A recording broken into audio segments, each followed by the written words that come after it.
Hello and welcome to another morning shower aha moment.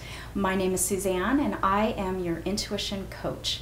So anything that interferes with, slows down, or reduces the clarity or accuracy of a communication is noise. So unnecessary data or words in a message are just noise. So how do we reduce noise so that our intuitive voice becomes the loudest voice in our heads and our hearts? Well, this is going to be different for everyone because noise is interpreted differently by everyone. So without placing good or bad judgment on noise, just feel into it what it is for you. So make it simple. More noise will usually feel heavy in your body awareness, and less noise will usually feel light. So simple as that. And by the way, noise is different than sound. I can listen to tons of beautiful sound all day long, and I will always feel light. So what about when you hear somebody say something?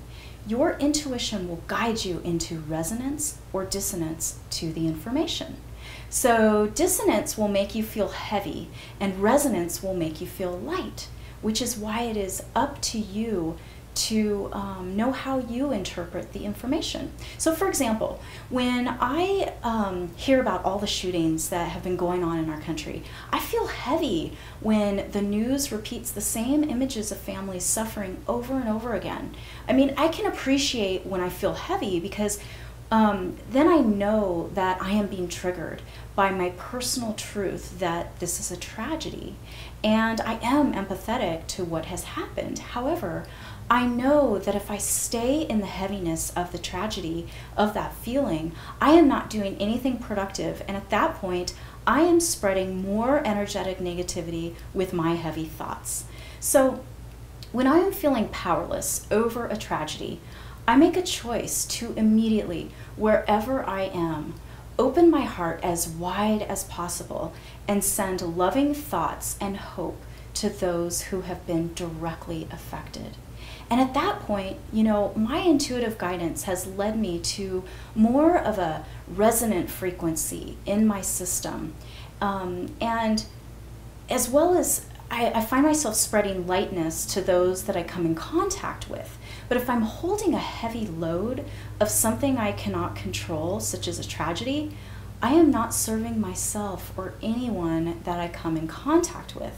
So, you know, if you had like a bird's eye view of the tragedy and you could look down on the situation and see the results of what our thoughts contribute to the situation, I think we would all be surprised. I mean, how would the situation look if the media, us, the world, sent hope and promise to those instead of sending, you know, hate and vengeful thoughts to the perpetrator?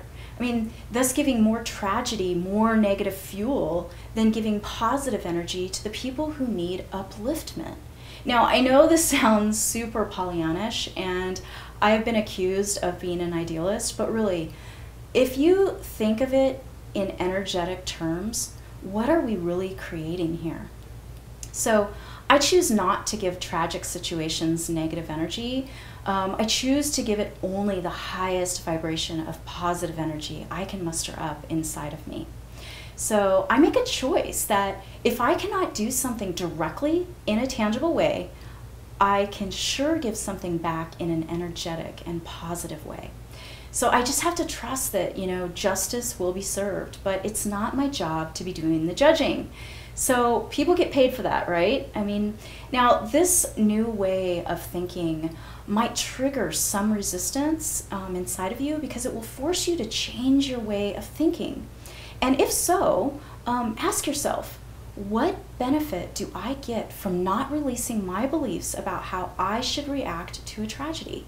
You know, you might feel justified or allow your guilt or shame to dictate your justification for your hatred against this person that you've never really met. But believe me, I have felt, you know, those same pangs of anger just like you, but it is so important for us to not stay in that state of mind for the sake of those who are really affected. I believe this noise that we are so addicted to is resistance to our higher guidance. And it's just like a shiny object, right? That gets our attention, and it's really not for our highest good. So by recognizing what we allow to be heavy noise in our lives, we can lighten the load by doing something energetically positive, specifically for those events that are ultimately out of our control. So I believe in your energetic potential of infinite possibilities. I mean, it's amazing what we're capable of. So lighten the load and lighten the noise for more intuitive guidance. So my mantra on most days is everything will come out in the wash. So there you have it. Share this message if you feel led, and I will see you next time. Bye-bye.